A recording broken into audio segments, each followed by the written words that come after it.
Hi అండి. ఇప్పుడు మీరు చూస్తున్నారు కదండి, ఈ మొక్కని భృంగరాజు అంటారు, అలాగే గుంటగలగరాకు అని కూడా అంటారండి. ఇది మనకు ఎక్కువగా పొలాల కలుపు మొక్కల్లో కనిపిస్తుంది. అయితే ఇది మా ఇంటి దగ్గర ఒక మొక్క లేచిందిలేండి, అది మీకు చూపిస్తున్నాను ఇప్పుడు తెలియని వాళ్ళ కోసం. ఇది ఎక్కువగా మనం జుట్టుకి సంబంధించిన ప్రొడక్ట్స్లో ఎక్కువగా చూస్తూ ఉంటామండి. ఇది మన జుట్టుకి చాలా మంచి మేలు చేస్తుంది. అలాగే ఇప్పటి కాలంలో ప్రతి ఒక్కరూ కూడా కంప్లైంట్ చేసేది ఏంటంటే జుట్టు సమస్యలు ఎక్కువగా, జుట్టు రాలిపోవటం అండి, అలాగే తెల్ల వెంట్రుకలు రావడం.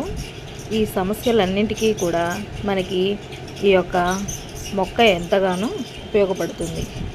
అలాగే మన జుట్టు కుదుళ్ళని బలంగా ఉంచి జుట్టు పెరిగేందుకు బాగా ఉపయోగపడుతుందండి.